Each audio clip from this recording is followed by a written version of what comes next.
Good morning, darlings. It is so nice and windy. The storm is coming in. The leaves are like snow right now. I don't know what you can actually see behind me because I kind of fixed it so you can't see anything. Let me try and fix these windows, though.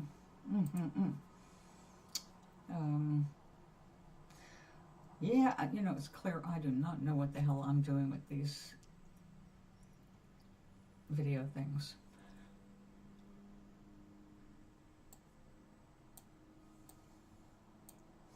I do not know, but I do know it is Sunday morning and my tea is waiting for me in the kitchen. It is waiting for half and half. So I am going to go get it because it's quiet here right now. And then we're going to come back. We'll do a card of the day for the room. And then anybody who comes in and wants a card, we got them.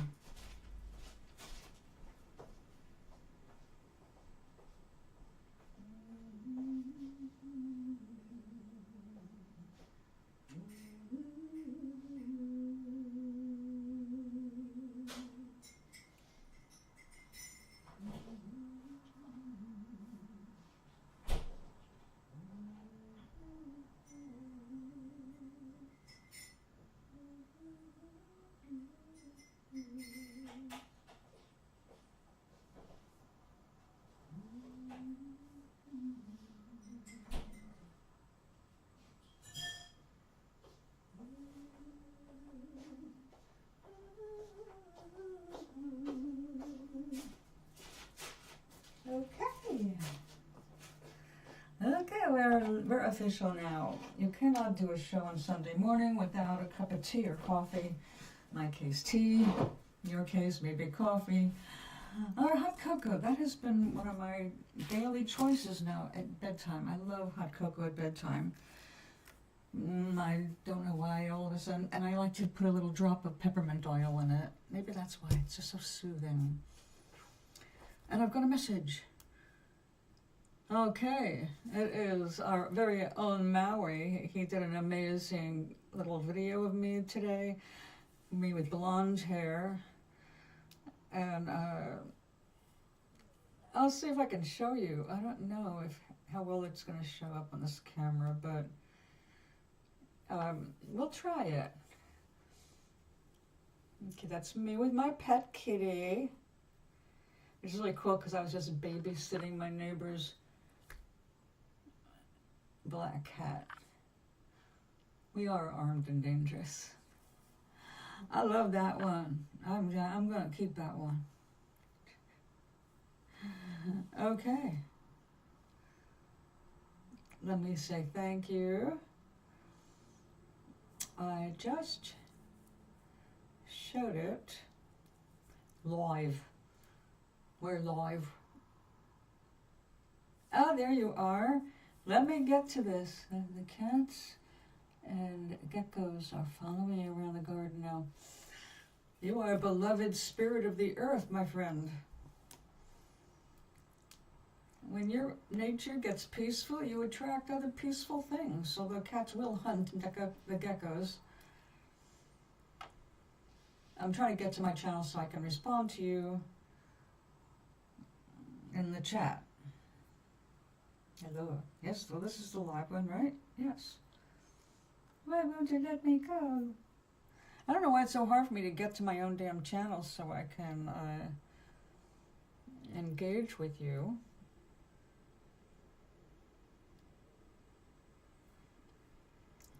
I see it. It looks live. There's one person viewing it.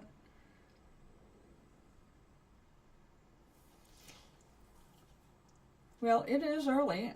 And we are going to get some rain later. It's looking like it could be any time, but we're inland a bit. I mean, not severely, because we'll get the stuff in from the coast, obviously. But about 30 miles south of me, I'm going to say, they're probably going to get slammed pretty hard. So let me view my channel. Okay, now I found us, but I got to turn the volume off. There we go. Secret agent. Is that you? Oh, you know that cute little green thing a friend of yours gave you the other day? A friend of mine, the one I'm babysitting for, or kitty sitting for, did the same thing for me. A little smaller, but fresh. That's always nice. Okay, so yesterday, we wrapped up these. Now these look better in person. They're iridescent, and on a camera, it's not as easy a shot. This one, I'm going to put some more something on it. Maybe I should put tinsel? No. Yeah, I should put something. What else? Oh, I did the little balloons. Those came out so cute. Ouch. Let me show you. I'll be sending them out to lift someone's spirits. I know, I'm a corny old lady. But I thought that is cute, and it was a good way to use the piece of paper I made with all of the scraps from watercolor pencils. We gotta find out why. What if you reverse engineered it, and instead of doing rain dances to get the rain, do a rain dance to keep it away?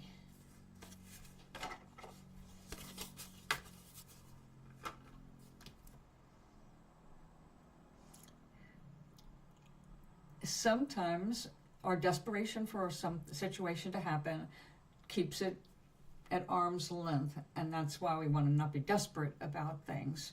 That puts us automatically in the wrong vibration, where it puts us in the vibe of lack. You know, like the whole lottery versus poverty thing. So, yeah, maybe you should try it backward. Let's see what happens. Or get completely neutral about it, so you're not putting any vibe out there that could be opposing the potential. Because I had to think about that the other day, because I've been, you know, I love rain, and I was born on a day like this, much like this. Thunder and lightning and rain. And it was a Wednesday. I mean, it's like perfect.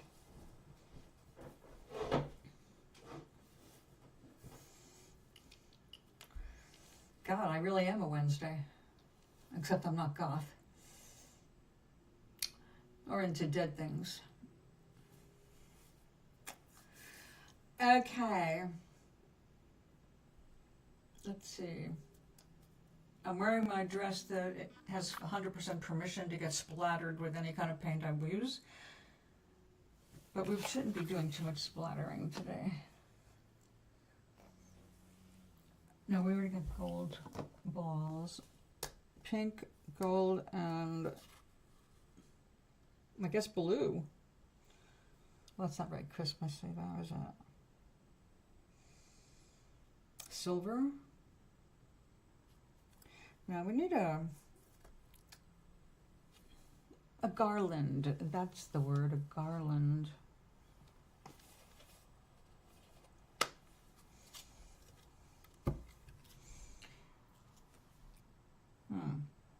All right, silver garland. Blue would actually work better for a painting, so let's go with the blue. It may not be Christmassy, but then I don't actually celebrate Christmas, so we're good.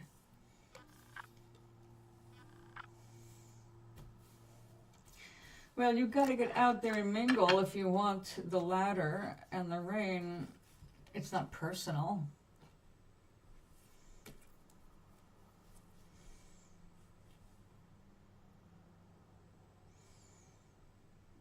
Hey, women our age, I have noticed, have become an extremely diverse lot, which I think is wonderful, because women are feeling more free to tend to their needs or lack thereof without giving a shit about what other people think.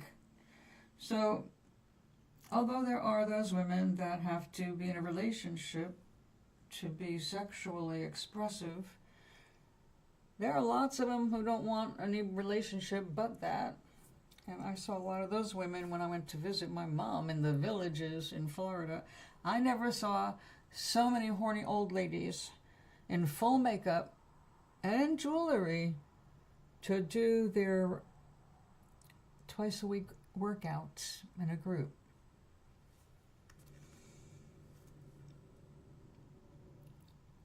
If it was in Florida, I would have been looking for the mink stoles. Very bizarre crowd. But there was no secret what they were after.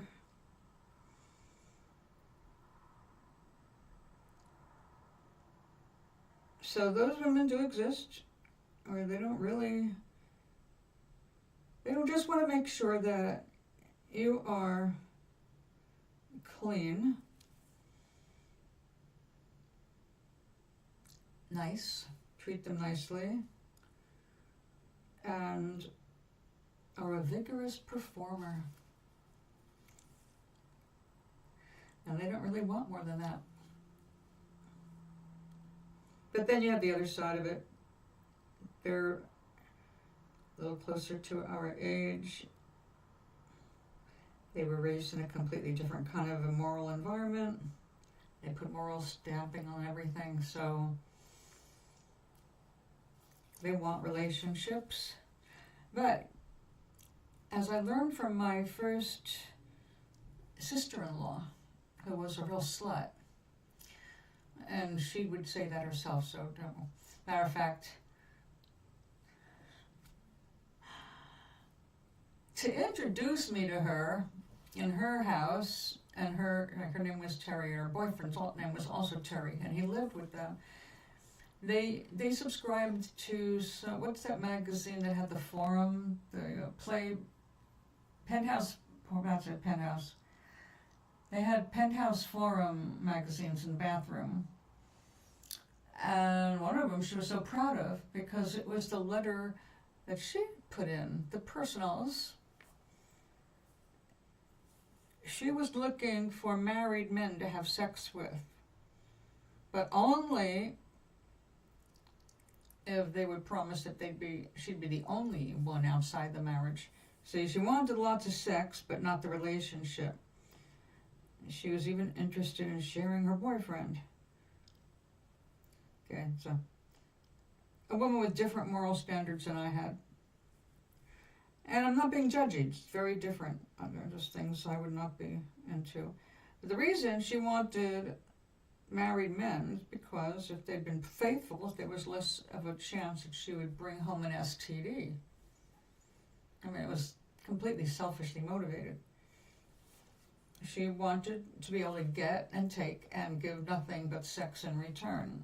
And what was really sad was that she got 64 responses, yes, I'll do it. 64 married men wrote back and said, I'll take you up on that. So I will say that in that moment, I lost a great deal of respect for men in general. That she would get that many responses. Whoa. What does that say? Oh, totally war paint on. You've seen them, haven't you? Probably hanging out on the terraces of the hotels.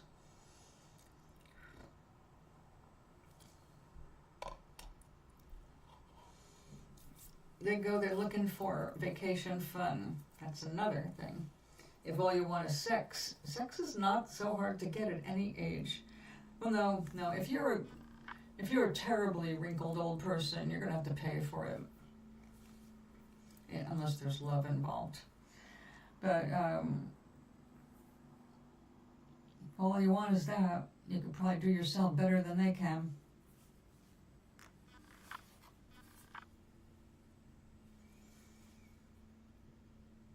Now, every once in a while I get interested in makeup.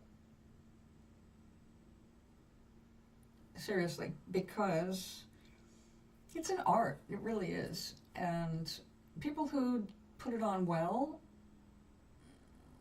they look better. But then there's the, the Mar-a-Lago faces, where everything's about bloating up the lips, and I get that to a degree, because as you get older you do lose blood supply to the perimeters of your mouth, and you do get paler in their lips, and it's like, oh yay, old age. But if I'm not vain, I could always get a tattoo, like one of my friends did. She got tattooed eyeliner, and I could not have done that. And tattooed lip liner. So she always, she still has her more youthful shape of mouth, It's pretty cool. Not 200? I'm sorry, I don't know if I understand that one.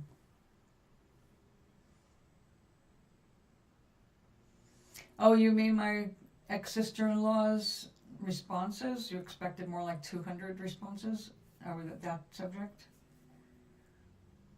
I forget, we have a lag here. Oh, that is so great. You see, I can look there and go, oh my God, I look like a ghost. I am severely anemic because of the blood thing, but I don't know. Makeup was fun as a kid. I loved playing with makeup. That was like the only art I got to do in the day, was doing my eyes. And I did a careful job. It was the 60s. It was the years of Twiggy and all the cool fashions coming out of London and Paris. And it was fun to learn how to do all that. Of course, we don't usually do those kinds of exaggerations anymore unless we are night clubbing, I guess. Haven't nightclubbed in a million years, but yes, I was young enough for that at some point.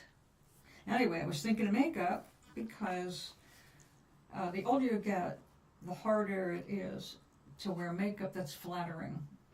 Because like a painter, you can imagine if you've handled paint, you take an acrylic paint and you put it across a rough texture, with a dry brush, and you see all the texture, right? Well, that's the same thing happens with our skin. That's why they're always pushing this heavy-duty stuff. Like, oh, look, you can plaster your skin now. Well, they've been making that for years and years and years. For people with the rosacea, the port wine birthmarks, because those are deep purple, deep purplish red, and regular makeup doesn't even come close to covering that. So when women or men who have that and they want to disguise it, they've been making that makeup for years. It's like basically Hollywood stuff. And you cannot tell. I mean, back in the 60s and 70s, I had a girlfriend whose half her face was completely weirded out because of all of her, the birthmarks. That makeup was so good, I never suspected it. Never suspected it. We were friends for over a year before she actually showed me. It's like, wow. Well, first of all, thank you for being so honest with me. There's no need, but yes, that's pretty cool. That makeup is amazing. And she used to have to go into New York City to get it specially custom blended. And so her makeup was always perfect. Even back when in the 60s we were getting rid of makeup, I understood why she was wearing it. But now they're selling it online in little commercials between games and all.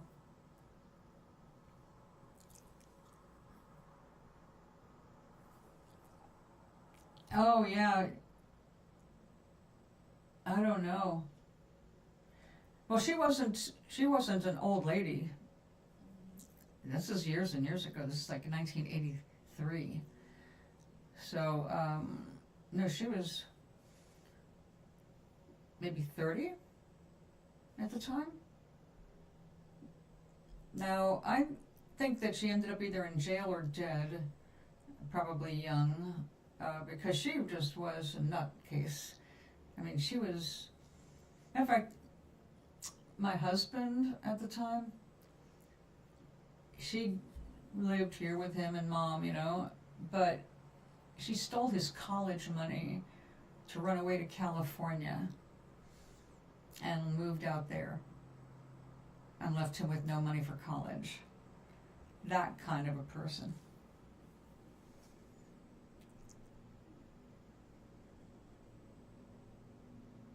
Yeah, definitely. Painting your face is definitely a different kind of painting. And the older you get, the more you want to look, well, you want to look good at any age. But it's challenging with me being so pale and all that. I don't like putting a lot of stuff on my face. I barely remember to put moisturizer on. I mean, I'm clean, and as long as I'm clean, I really don't care about much else. But when I get in front of the camera, I start thinking, oh, you know, you do look like you could use some color. Then I put it on and it just feels, or it looks so phony to me because just everything stands out. Like, oh, you got to start from scratch. You got to put a foundation on, even everything out, and then do your color. It's like, do I really want to do that and start all over again like I was a teenager? I'm not sure. Every once in a while, great while, and the thing with it, makeup is really severely expensive, and you don't know if it's going to work on your skin with your acid balance in your skin's mantle. You don't know any of that until you try it, and it can be extremely expensive to try something. There was a compact I got which was not considered very expensive, but $16 to try something that might not work at all was a lot of money for me. Oh, and lipsticks. Anybody ever wonder why women have 1 million lipsticks? It's because they could only wear one of that million. Because every one they bought and they put it on, it changed colors after it was on. An old problem for women used to be all the pinks turning orange. I'd put on a pale pink, which was the color for young ladies, you know, of 16 back in the day. And a few minutes later, it'd be orange. Like, ew. Everything would just turn orange. So you end up with this, like, well, I just bought this, and it cost $8 out of my allowance of $6. So I had to wait 2 weeks to buy this lipstick, and now I can't wear it. So it's very frustrating to be a woman. Plus, women get targeted for bigger everything. The pink tax, we've talked about that. Oh, Maui just sent me 2 more images, 2 more GIFs. Oh, that's me.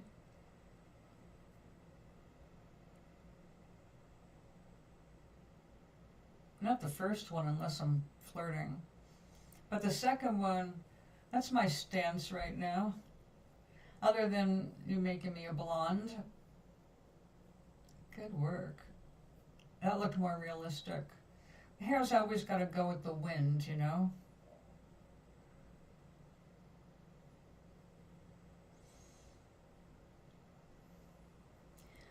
Yeah, AI it gets more and more impressive. Now, is that a program within a program that you produced those last 2 things? Oh, well, okay, his makeup, he is very particular and he'll only do his own makeup, and he's been like that for a long time. But he uses a bronzer number 3 from I don't know what brand, but yeah, he's been doing the same thing over and over again. But just like when you get older and your eyes are changing, and you know the damn thing is he needs cataract surgery, and he will not do that. His vanity will never allow it. So I'd be surprised if he even goes to eye doctors at all, because he doesn't want to wear glasses. So as the world is getting a little darker without him realizing it, and things are, yeah, I think that's what the problem is. Like his father. When his father was in dementia, his father used to dye his own hair and beard. And just before he had to go out with Donald, he went and used the wrong red color because he kept dyeing it red. He went magenta. Literally, it was magenta on him, and it even stained his skin. And he appeared in a photograph with his son Donald, and Donald looking like, I wish you were not my father, but you're my father. Yeah, it's like he would never feel compassion or empathy for his father. It would be, ugh. But yeah, I think he can't see as well. The color is now getting distorted from cataract. So he doesn't see how orange he really is.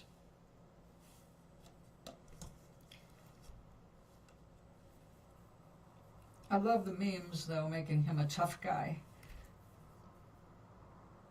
I don't know why these guys are so proud of being assholes. But I guess that is part of the lack of intelligence that we're witnessing in general. Proud of being dumb. Hey, here's a fun fact. Russia is doing so badly economically that their sales tax for the country was already 20%. All right? 20% sales tax. Now, it's not a tariff being imposed. It's just like, we're taking 20% of your income because we're a communist country, really. We don't supply anything that we don't have to, but we're taking all the money. So they just raised, I think they went to 22 or 25% sales tax now. I'd love for Tucker Carlson to start talking about that. How wonderful it is in Russia. Man never left Moscow. What does he fucking know about Russia? We know better stories from white guys who took their family to Russia to be with white people and discovered that they weren't wanted there either, that they had to learn the Russian language. They didn't like that. They didn't want to learn Russian. They wanted everybody to learn how to speak English to them. And if you don't learn Russian, they don't let you stay in Russia as a citizen. So basically they got booted out. Oh, no, wait, they didn't get booted out because the husband was called to military duty. They sent him to the Ukraine to fight.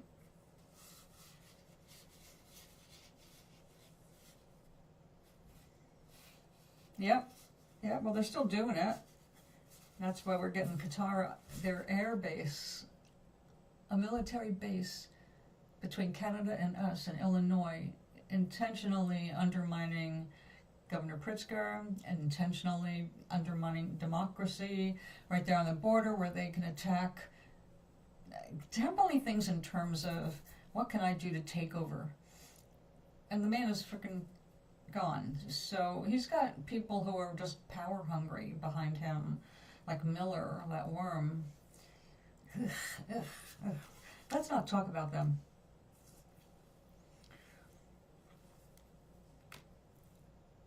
Yeah, they're doing a lot of evil, horrible things. Their comeuppance will be coming, believe me.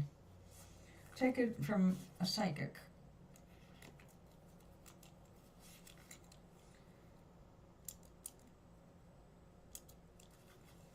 The one who will never pay enough will be Donald Trump. If he died 100 deaths, it would never be enough to pay for the damage he's done to this country. So he will never pay his debt. But see, that is a good example of the law of attraction. Why doesn't he suffer the way other people suffer? Because he has no, well, he's got no moral capacity. He's got no shame, no guilt, no conscience. He's always grown up thinking the world owes him everything. He's never had doubt. He is completely in his subconscious mind convinced that he's above everyone else, that you should give him everything for free. He shouldn't have to pay for anything. Not even the labor he brings in. He just stiffed a bunch of workers at the White House when they put the patio in instead of the rose garden. So, you know, yes, but that was the whole plan. They want to break up the United States because we lose power without a central government. The central government is what's kept us safe, coast to coast, knowing that we're all combined, that we're all together. But the oligarchs can't take over. Russia can't attack us. Nobody can really get to us as long as we're whole, because divided we well, united we stand, divided we fall. That's what they're trying to do. That's what Russia's been trying to do for 40 years. Break the United States up. And they finally found a stooge stupid enough, and the Heritage Foundation evil enough and greedy enough and so wanting to be in other people's bedrooms to supervise everything, making sure you're really completely not homosexual like we're hiding ourselves, and not being a pedophile, although we're secretly pedophiles. So we've got all these evil people that are now in power, and they have every intention of breaking up the states. That's why they let Musk go in there, steal all of our data. But the states are getting smart, at least the Democrats are. The Democratic states are the ones supporting the red states, 7 out of 10, because they can't support themselves. Without government intervention, they're all going to be in really serious, deep shit. And without FEMA, with all the disasters happening, they're getting hit right now. The Carolinas, you see what happened at the Outer Banks? I can't say I wept to see those very expensive homes go into the water, knowing what the life is like for the rest of the people in North Carolina, like the rural areas. So no sympathy. Yeah, right? They have to know what your dick is doing at every time. They have to, now they're trying to ban the abortion pill, which isn't just for abortions. And they want to ban it to make sure that nobody in this country can get an abortion. It's safer than a physical abortion if you take it in the right time. But they're going to try and find a problem with it, like with Tylenol. In the meantime, I'm seeing ads all over the place for ivermectin. You have parasites. Parasites are killing you. They're at the core of everything wrong with you. Buy our anti-parasite medicines. It's over the counter. You don't even need a prescription. You may destroy your gut, but who cares? At least you know those parasites are gone. If they used their own stuff the way they advertise it, they'd be dead. And that's the truth. So,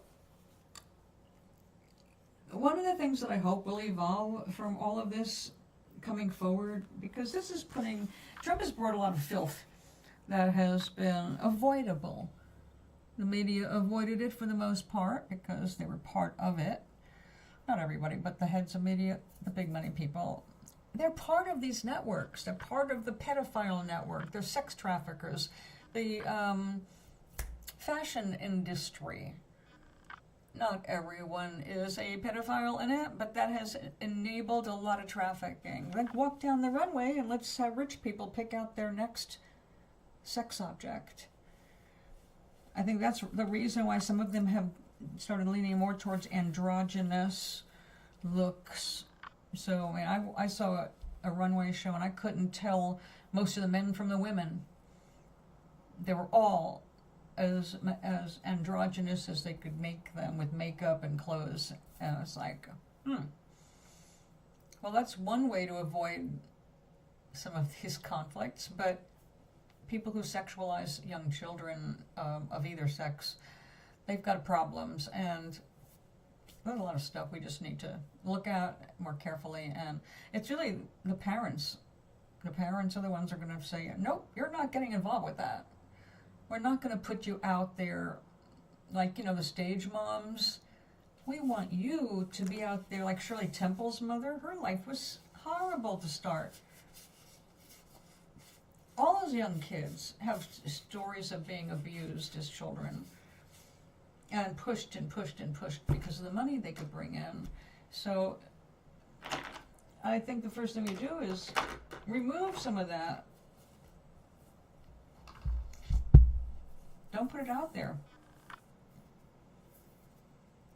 Stop putting makeup on little girls.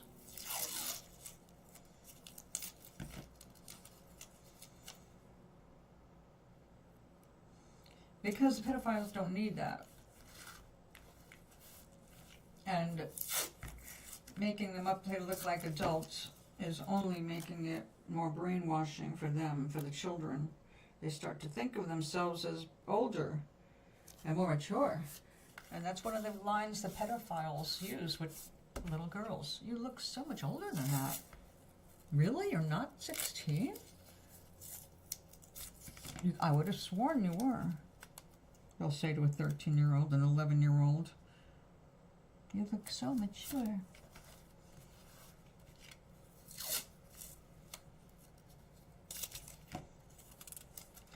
So really the parents, you know, the older I get, the more I tend to agree with my father.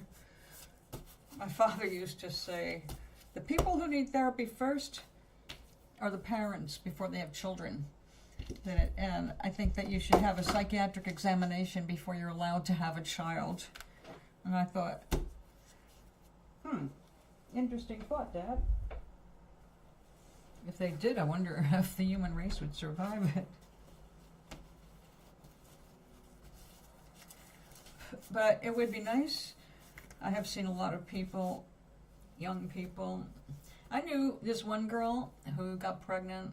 There was no way in hell that she was going to be able to support this child or even care for it properly. But she wouldn't even consider an abortion or an adoption scenario because she needed something to love. But it wasn't more than that. She thought, and she said this out loud, if I have a baby, there'll be one person to love me. This will love me. I will make sure this thing loves me, and I'll feel loved. It's like, yeah, she needed some therapy before that happened. If you can't take care of yourself, that's probably a good indication that you're not going to be a good parent. I mean, I'm not making a lot of money. It's not about the money. You can be a great parent and be really poor. I've had a lot of poor people really have been good parents. And a lot of the really rich ones have been sucky parents. But, yeah, there'd be interesting if you needed to have a psychiatric evaluation before you were allowed to have a baby. That'll never happen because humans don't like interference like that. But that's also why, you know, it's so ironic. Nobody wants to be told what to do on any level. Who has ever liked rules as a child? Don't get your shoes wet, it'll ruin them. But I'm playing in a creek. How about you give me shoes that can get wet instead of telling me not to be a kid?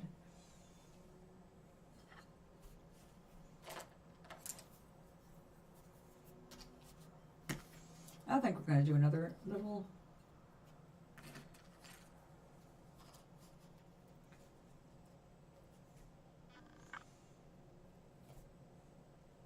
It's kind of big for that piece, isn't it?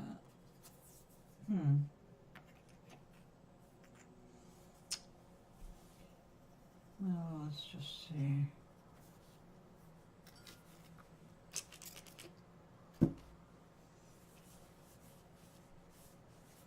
So, Cyrus got you up early again.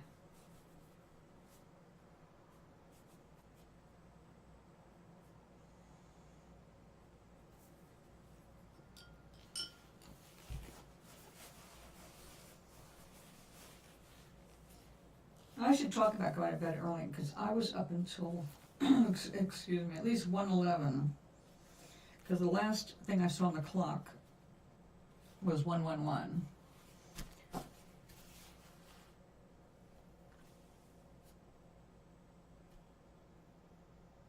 Oh, let's throw a little sparkle in there. We already have this wet, don't we? Oh, yes.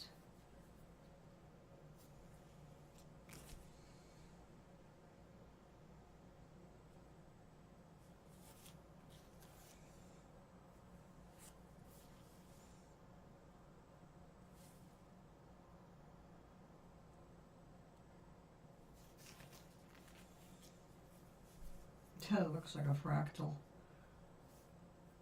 Come on. I'm just gonna push that color down. 4. Oh, you got back to sleep after? Lucky you.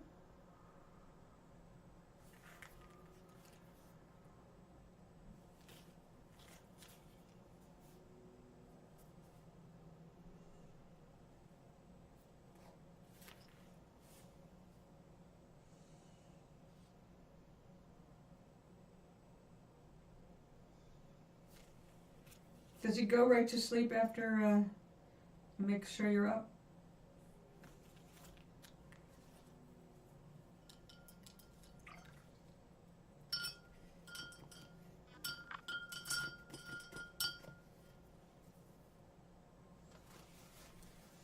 I figured. You are typing.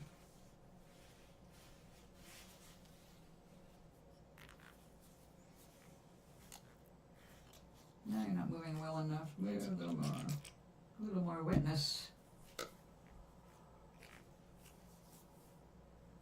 That's what I love about watercolors. And when you mess around with metallics, the metal floats on the water. But then as it dries, it settles into the texture of the paper. Really on top of it. So we're just gonna let that, come on.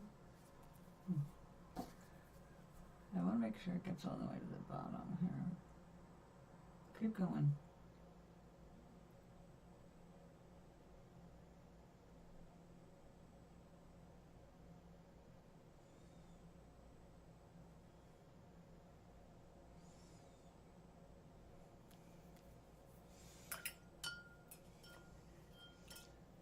Aww. He's such a sweetie. I love your cat.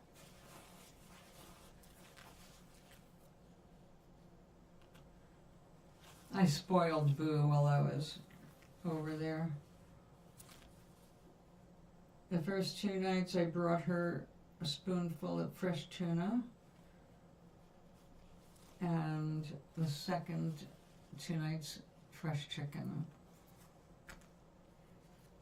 She likes when I visit.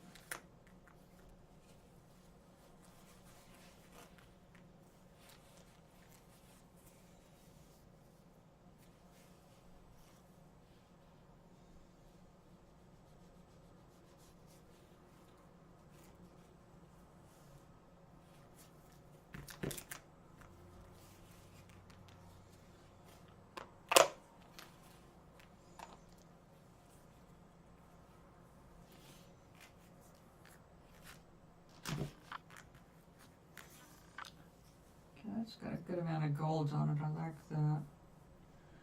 Yeah, that'll stand out better.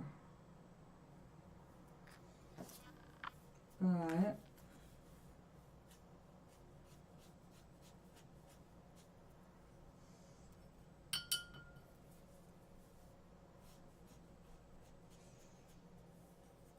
I saw a cool looking cat tree. Floor to ceiling. It was like a spiral staircase.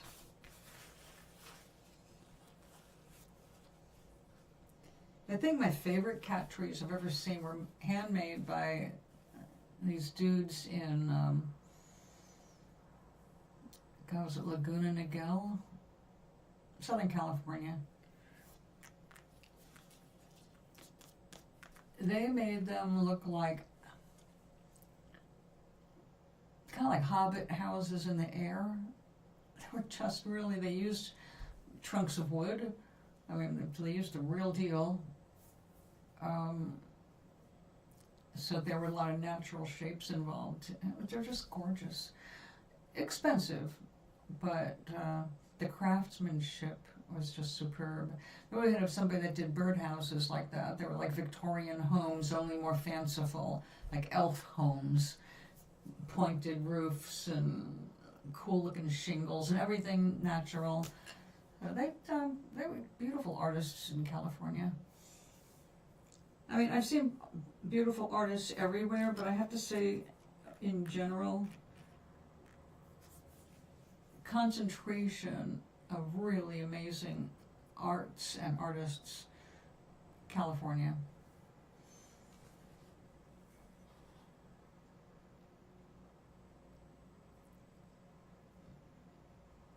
I am amazing.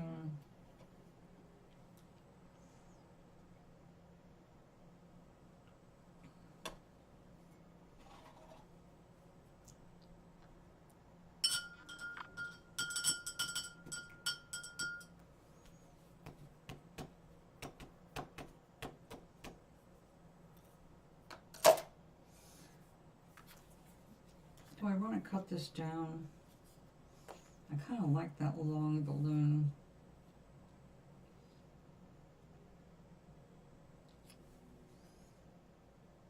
No, I think I'll leave it that size. All right, we'll just let that dry. Yeah, have to let it dry flat.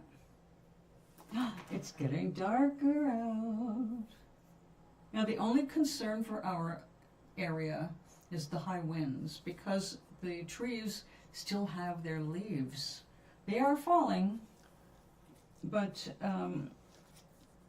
our electrical system would be safer if this happened a week from now instead of now. So we'll see what happens. There's just so much out here. We have a lot of old trees, and they are deciduous. Some of them are already quite dead. It's actually less of a problem because they drop.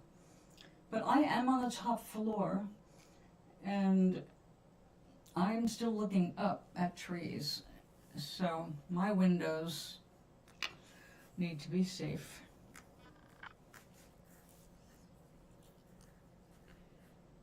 Oh, I know what I want to do. I completely forgot what I did last year. A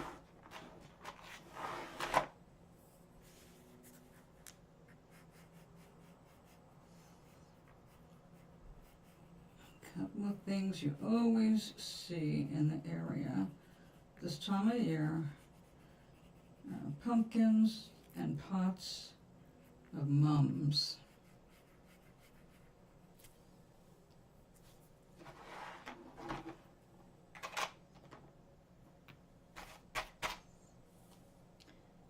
And we need a different brush.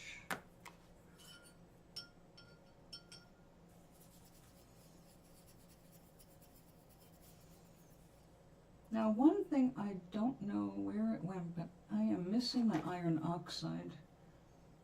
How is that impossible? Oh, I've got some here.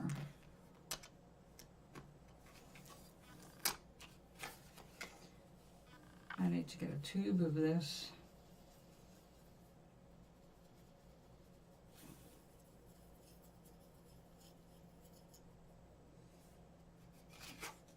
This is a cool little landscape travel set. It's got a good array of colors, as you can see by the color chart. You get a blank chart, and these are loose, and then you just put them in any order you want, and I found that this worked for me.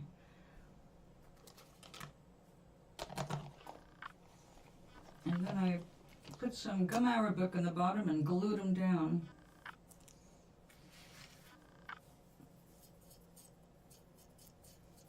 But they're very heavy in mica. It's not always what I want. I need that in there.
So you have gardening for today, yes? Got your coffee? Or are you just sniffing it? Brewing.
Alright, we're going to need to add some yellow pigment to that.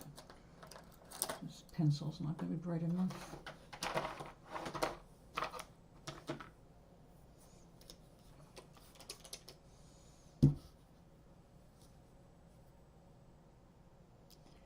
Oh, you did? Hold on.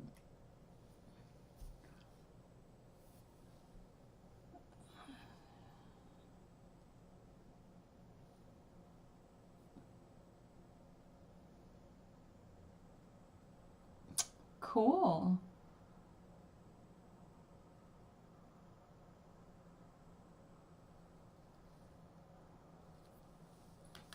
Here, have a poison cup. It looks like she's offering poison.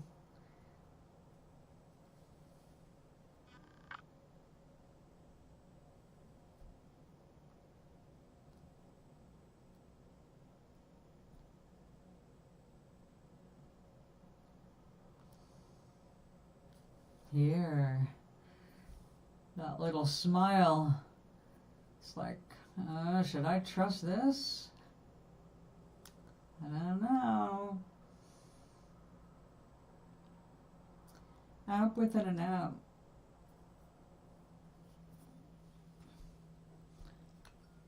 It seems like a lot of work and thought goes into that.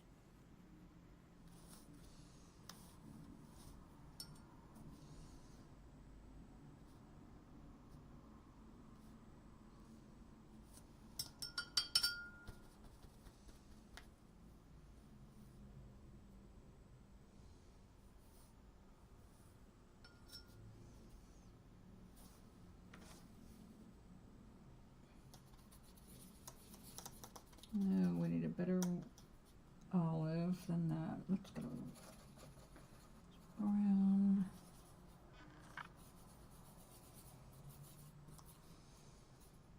A little better.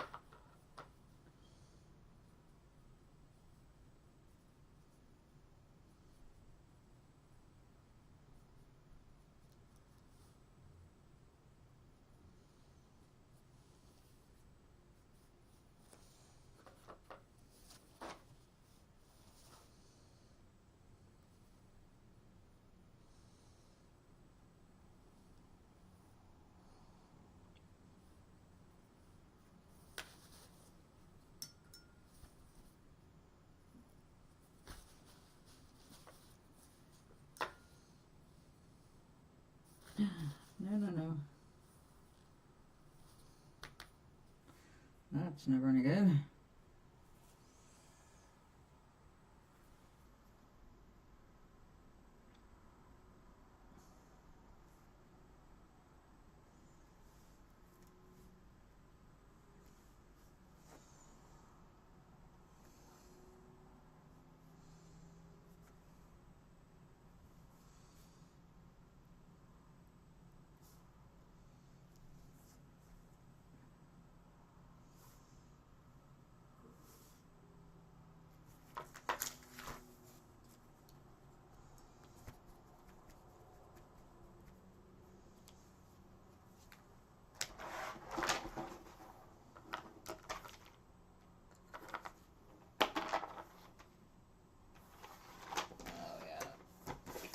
This one, away. Oh, look at this. Stay there a minute.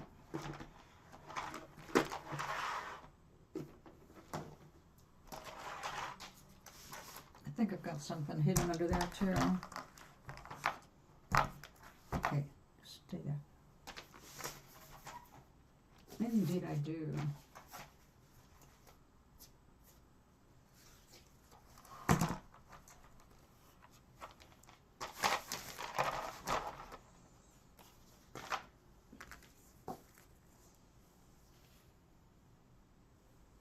Okay. Now, where were we? You don't show me the bad ones. Well, yeah, I wouldn't do that either.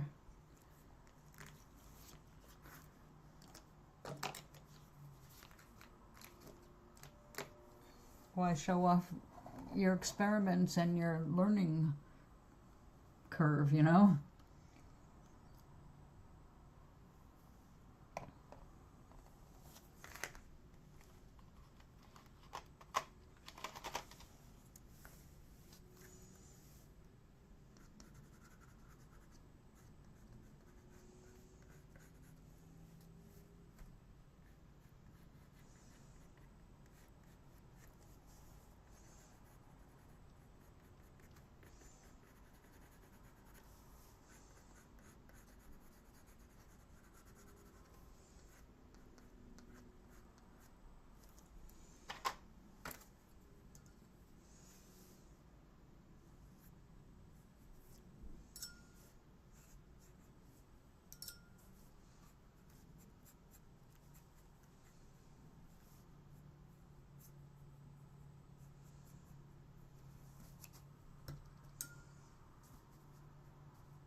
Oh, I'm not sure I noticed that.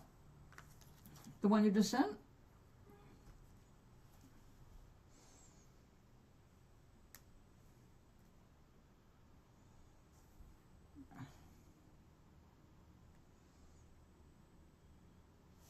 Let me take a closer look. Oh yeah, okay, you got a little bit more action with the bottom lid coming up.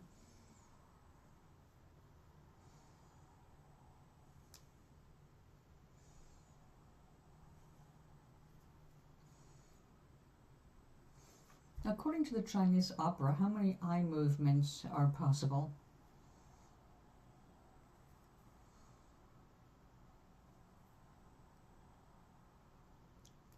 4 skills and 5 methods.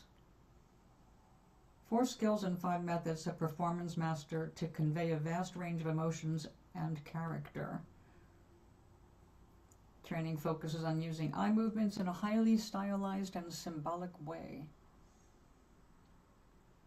Unlike realistic Western acting, Chinese opera is not imitative, it is suggestive.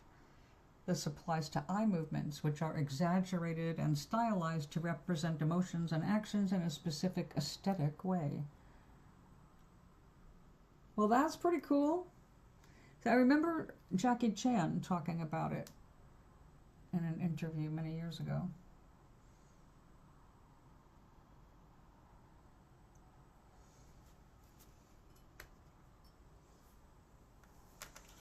They don't codify a number, they say, but it's like, I don't know, something like 300 different patterns or ideas. I don't know.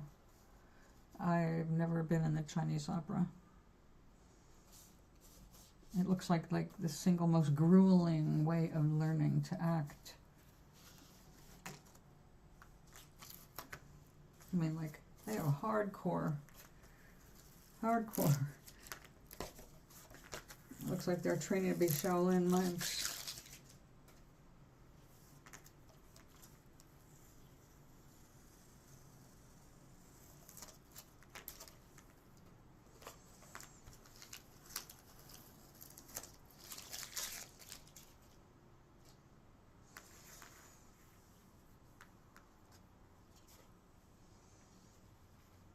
Do I want to frame it? Why not? I've got the brush.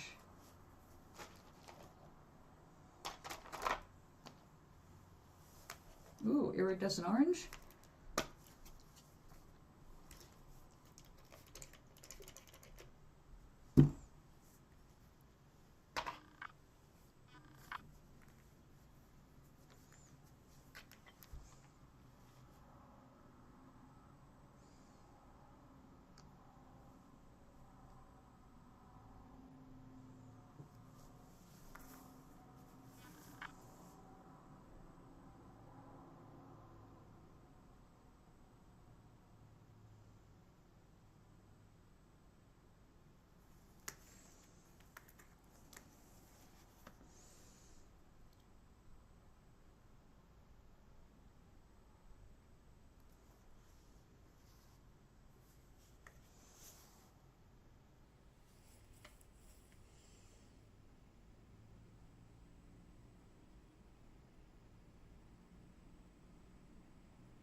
Uh-oh.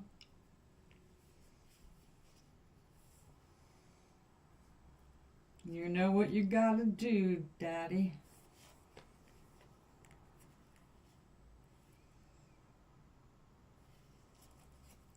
Well, I could have done that better. I hate when I get the jiggly hand after doing so well.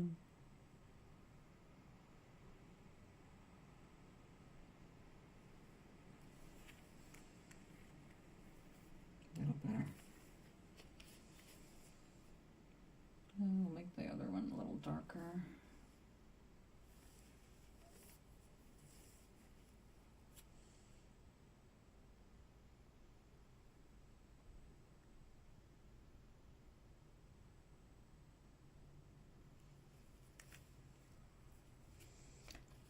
Okay. Let that dry. He wants to go out before you've even finished your coffee. What a garbanzo.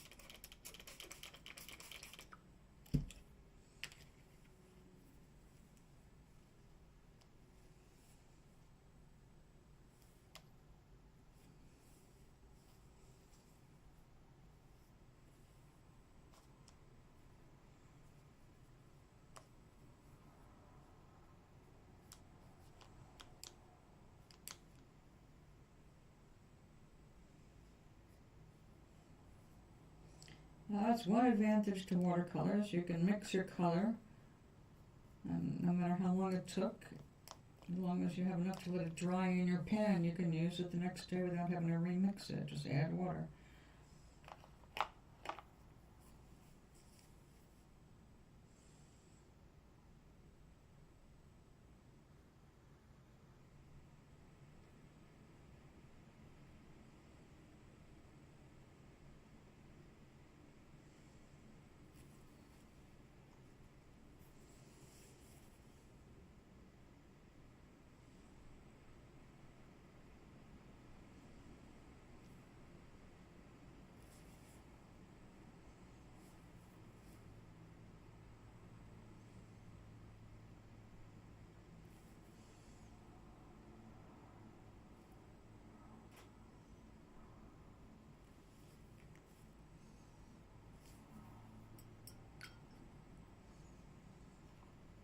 I need some of this.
Alright, you have to settle.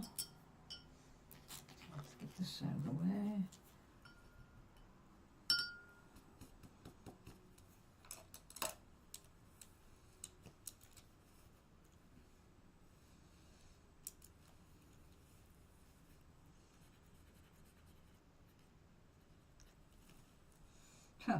We talked about 222s earlier, so I've got to write the time or write the date. I almost wrote 2022.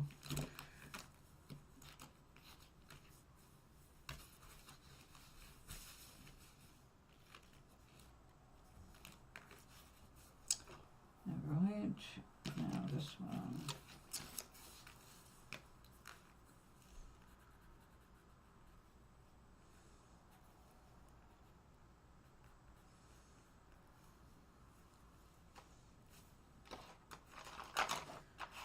Which one up there?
Hmm.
Alright, before we put any yellow centers in, this has to dry.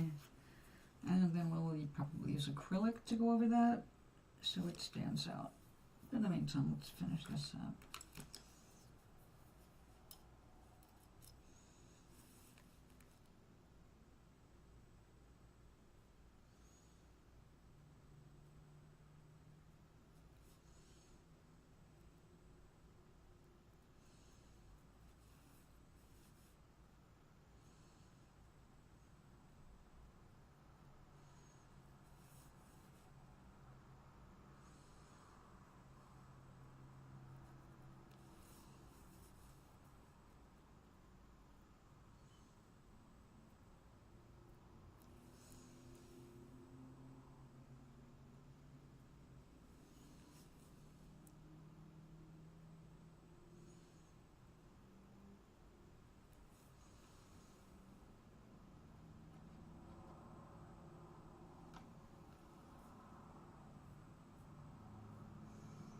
It's getting dark out there.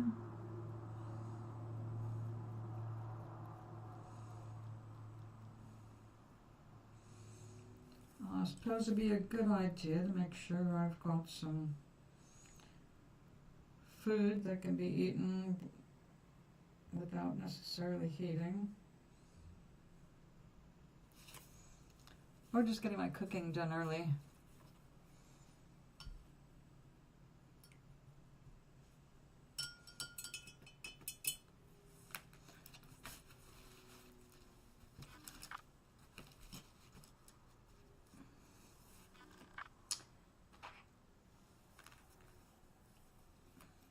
Nope. It's my little.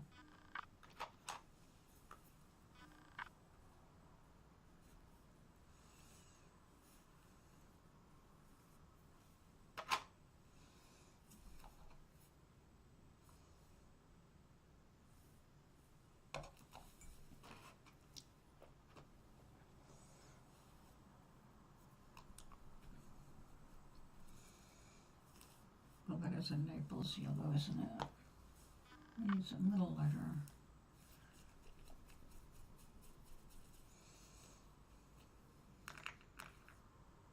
So for those of you in this side of the country, it's coming up to the average lunchtime. If you're in the United States, tomorrow is a holiday. It is Indigenous Peoples Day, finally.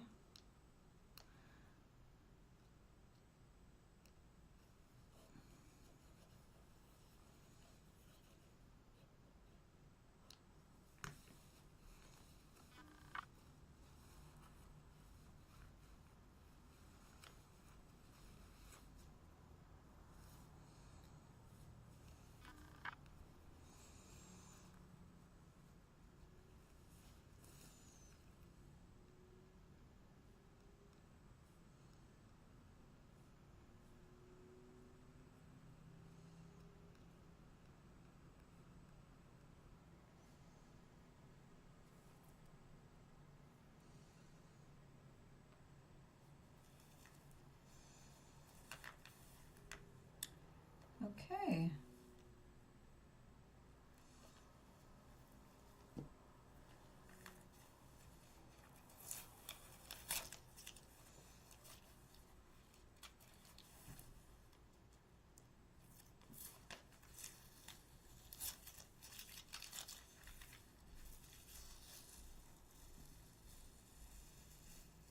This paper does alright.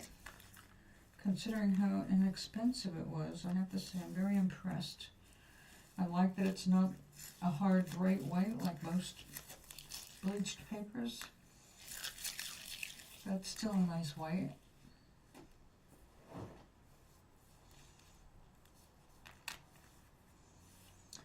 Okay, I know my shadows, all that's wrong. Wrong.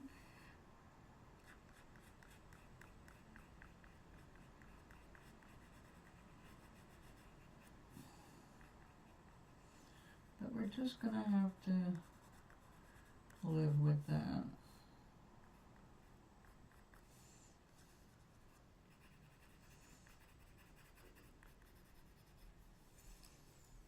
It's not going in a museum, it's going in the mail.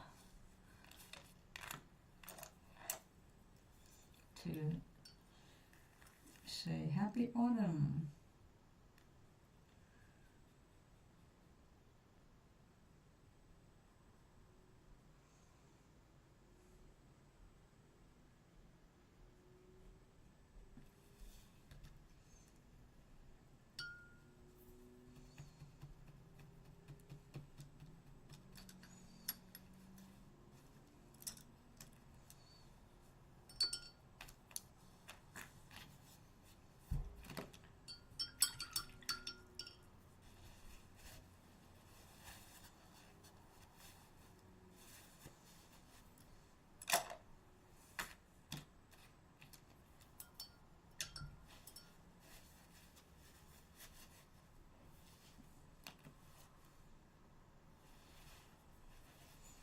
Make sure we don't leave any acrylic paint in these brushes.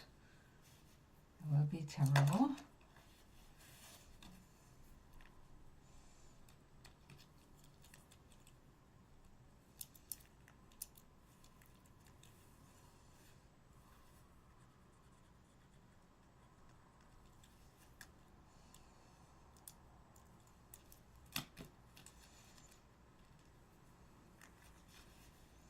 And I wish I knew about doing tiny things years ago, because I loved to do tiny things years ago. But other than the dollhouse market, or like I did painted eggs and built little scenes inside of eggs, that was a market, but a very limited one. It was hard to make my living selling decorated eggs, even though it did sustain me for a bit.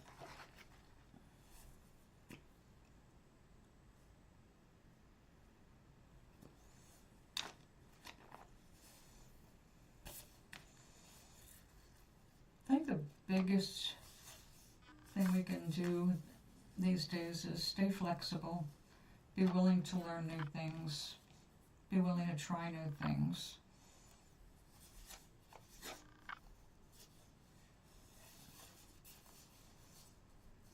That's so funny. Looks like two different kinds of paper sometimes. Alright, let's get a larger brush.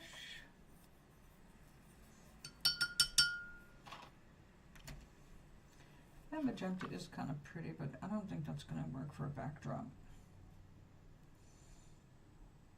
Okay, let's go with ultramarine.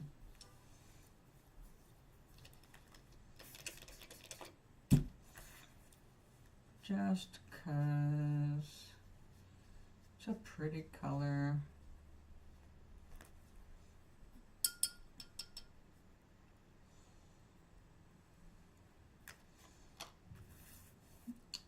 And oops, there you go. Oh no.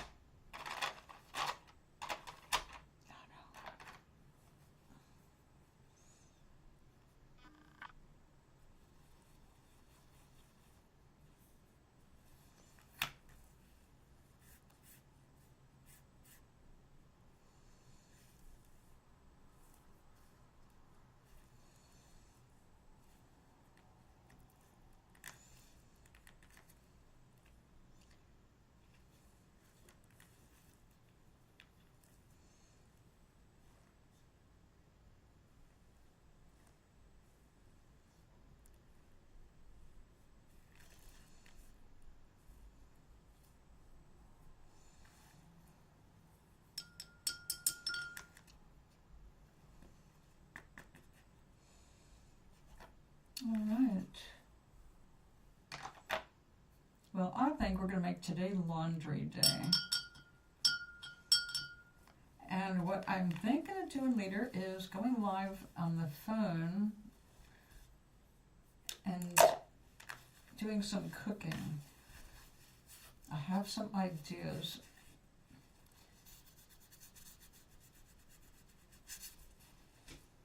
I want to try out.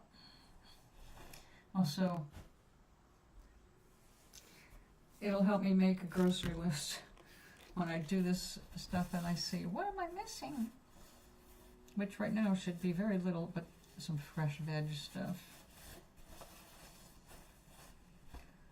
I have some fresh sprouts I just harvested yesterday, so we're good to go for lunch. Make a sprout-filled sandwich of some kind. Oh, maybe a flatbread. I'm dying to get in the kitchen, but I have to do laundry because if we lose power before I get some clean clothes, I'm not going to be a happy camper for a couple of days. So in 5 minutes, we're going to go. Before we do, it's time for the card of the day.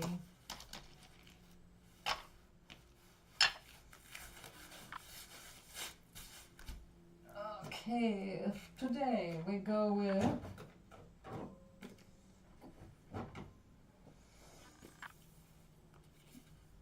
trust your vibes. Trust your vibes. Trust your vibes.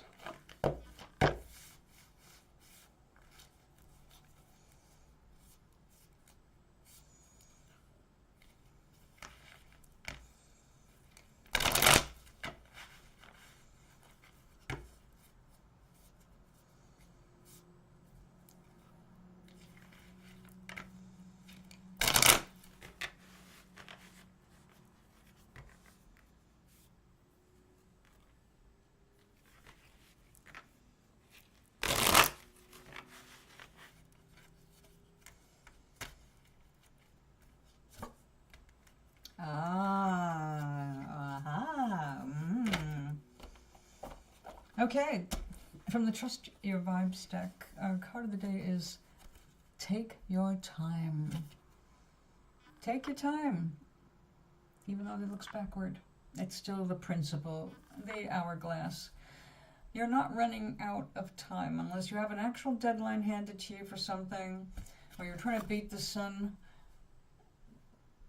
Stop putting so much pressure on yourself to do certain things, especially if if you're retired or you're just not working right now. If you are pushing and pushing and pushing and it's not feeling good to push, you're not getting any joy from that pushing, stop. Take your time. You need more time to elapse so that everything lines up for you to get into the place where you can move forward with at least a smile on your face. Because if you're moving forward and you're pushing it and you're not feeling, you're going the wrong direction. You're working against yourself. It's like if I sit there and force writing or force painting, I end up not liking the paintings and I have to write the whole thing all over again because my real being was not part of the whole creation. I was pushing it. Like, oh, I've got a deadline. Or those are the wrong reasons to create. Create because you're inspired, and you do it because you feel good doing it. It's not about reaching a certain goal, it's about the process itself. That's why we're here, to enjoy the process of creation. So if it's not coming along and you're getting just crap as a response to what you're putting into it, take a break. Give it a little more time. There's a good reason to procrastinate on doing some things. I'm not talking about like doing your homework. Homework, you have a deadline. A job that you're being paid to do, you got a deadline. But all those other stuff, like reading a book from start to finish, I used to be compulsive about that. No matter what book I picked up, which book I picked up, I had to finish the whole thing.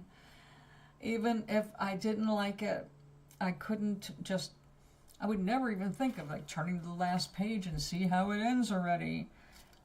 Because it was like against a mental rule. books were made to be written, written to be read in this order of the words from 1 to whatever. And it took me years to finally say, you know what, I'm wasting my time. I'm not enjoying this book. I'm going to put it down. And there were times I put it down and never picked it up again and never felt bad about it. And, strangely enough, like, I'm not a big Stephen King fan. I mean, I think he's great, but I'm not into the way he writes. It doesn't hold my interest for very long. I was reading, I got like 2/3 through The Stand, which is a big book, which is not intimidating, but it's like, I'm predicting what's happening and this is getting boring. It just felt like, I know where this is going. I know where it's going. No, thank you. I just couldn't get into it.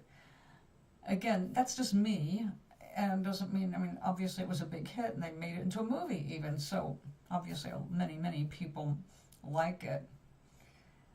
But some stuff is just, why go there? Yeah, like right now, like, Doc, you're learning skills. You're teaching yourself AI art skills. You have to learn programs. You have to learn how they work, how they interface, how they can work together, using more than one at a time. That's a lot of learning. There's a learning curve there. But just like I say, you don't send me the mistakes or the ones that don't come out right, because why would you?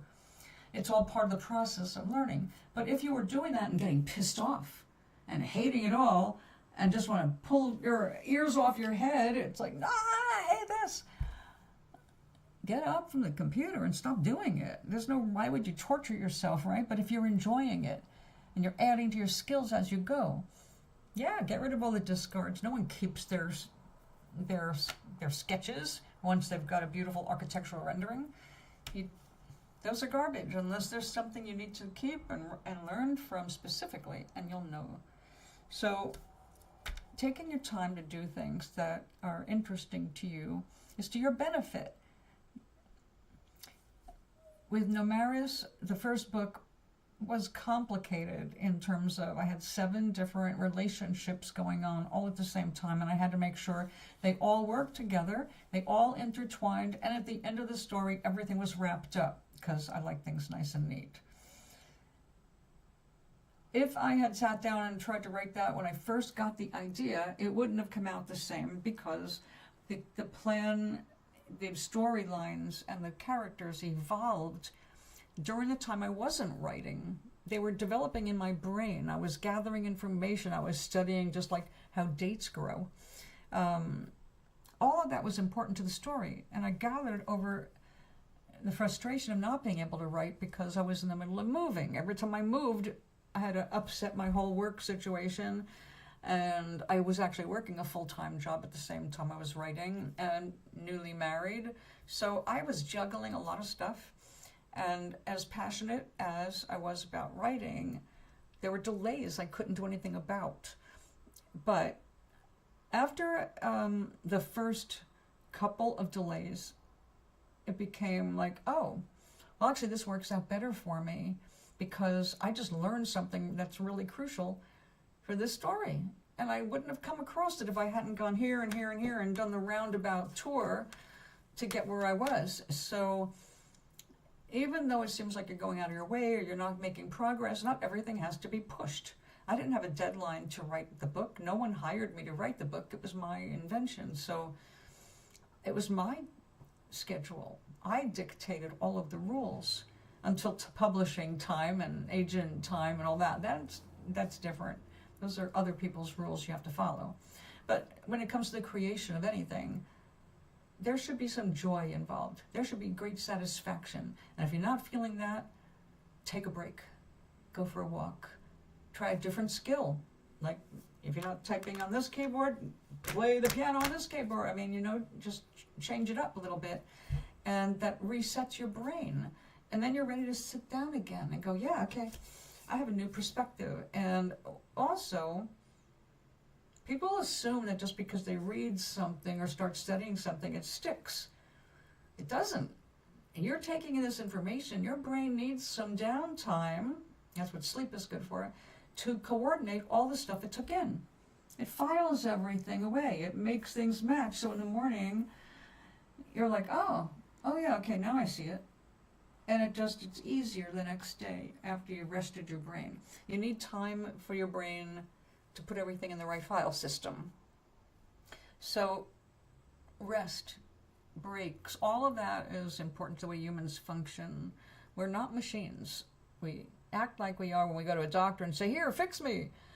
But we're not machines. And creative processes should be cherished, enjoyed, all along the way. So do it. Do what turns you on. And if it stops turning you on, walk away from it. Take a break. Come back later. Take a day off. Take a week off. Whatever feels right. When you're ready to write, when you're ready to paint, when you're ready to tackle a program, you'll know it. You'll feel it. You'll go, okay, you know what? I'm in the mood to do this. That's what it is. It's your higher self saying, okay, we got all the information, all the coincidences, all the stuff's lined up. Now, have at it. And it feels good. It feels right. So, just like we talk about meeting people, you can talk to the universe and say exactly what you want. And say, hey, I want to meet somebody that's into this. I want to meet somebody who's into that. I want to meet somebody who's like this. I found the biggest problem is if you try to put too much in about how like a person looks. Like, I will only accept a person who's a 10. All right, you're fucked. No. Most people are not 10s, but the truth is when you fall for somebody, they become a 10. In your heart, they're the best. That's a 10. So it's not a matter of the way the rest of the world rates these relationships and potentials. It's you, and you personally. So when you want something, like I told you, every time I go grocery shopping, or I know I'm going to be going grocery shopping, I don't have a car, so that means I'm hopping on the senior bus, or a neighbor is giving me a lift. If I'm going to be taking that bus, and I'm going to be spending hours out there walking around these grocery stores waiting for the bus to come back and get me, I want some entertainment. I always see myself as bumping into someone with whom I can have a fun or pleasant conversation. I'm not out there to go talk about politics while I'm picking out my vegetables. I want someone who knows about vegetables. I want someone who, if I'm buying zucchini, can go, oh man, I made this zucchini the other day and I made it like this and it was so good. I want to run into people who are enthusiastic about something they love.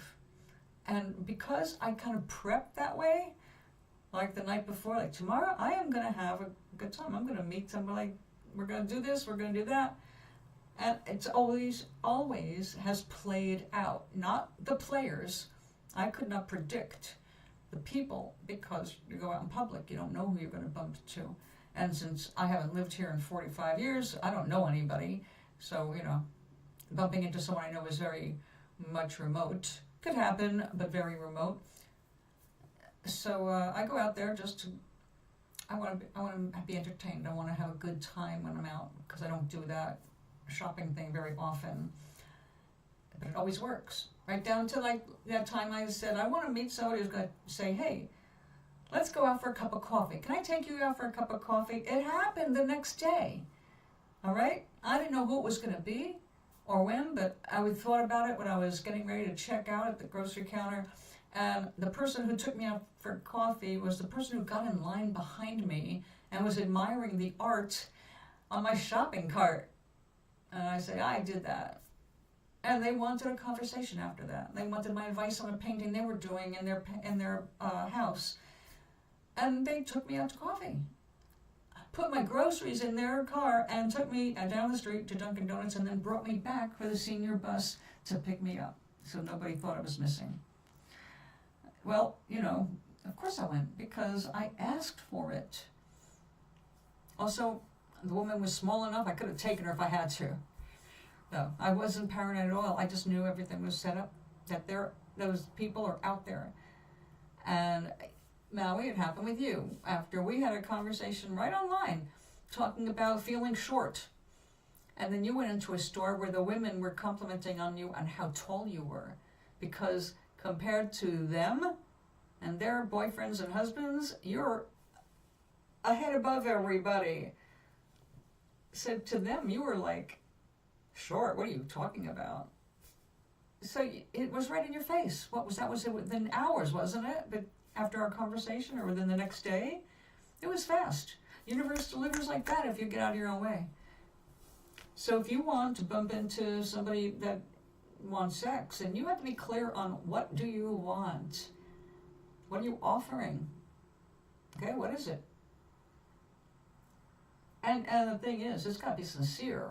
If you don't want involvement, you got to put that in there. I want someone who just wants to mess around, have a good day, and then we never see each other again. And I'm fine with that. You can write it the way you want it.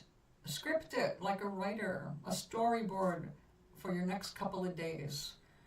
And put something in your storyboard and see what happens. Seriously. Everybody can do it. Everybody does it without realizing it. That's why people have so many bad days. Because they get a bad day or a bad event and they stay in it. They muse about it. They ruminate over it. They lose sleep over it. And what do you think is going to happen? The next day they're going to have pretty much more of the same or more opportunities to have that. You want to change that vibe, you have to change your vibe.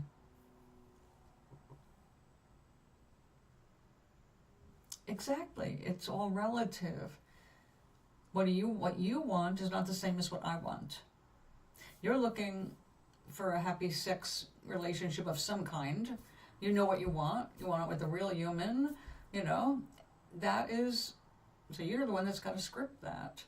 Me, I just want people to have coffee with. I want someone to eat dinner with. That'd be nice. I don't go beyond that, though, in my imagination. I don't want anything beyond that. I just want a casual friendship that's pleasant, that we're on the same political page, so that doesn't become like, an unpleasant scenario. Someone, just nice people. I just like being around nice people. That's where it starts.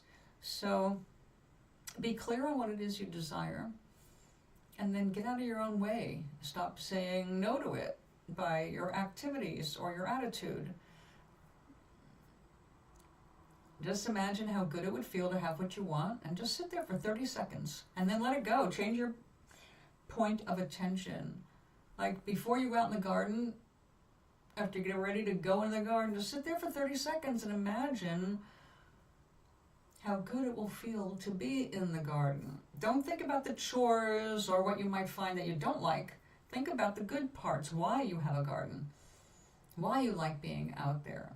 And just connect with that for 30 seconds and smile and go, all right, I'm ready. And go out there and see what happens.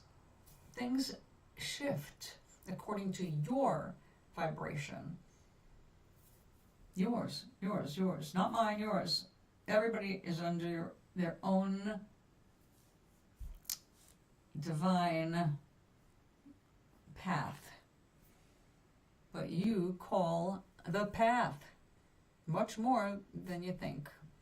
We all do. So just think about things you like. Try it for a day or two and see the shifts. You'll enjoy it. It's fun. It's great. And take your time. There's no rush about anything. We come here over and over and over again. Don't take it too seriously. So, I send thank yous, love, and whatever else. How do you do that? Where's my little hearts? There we go. Aloha. I'll see you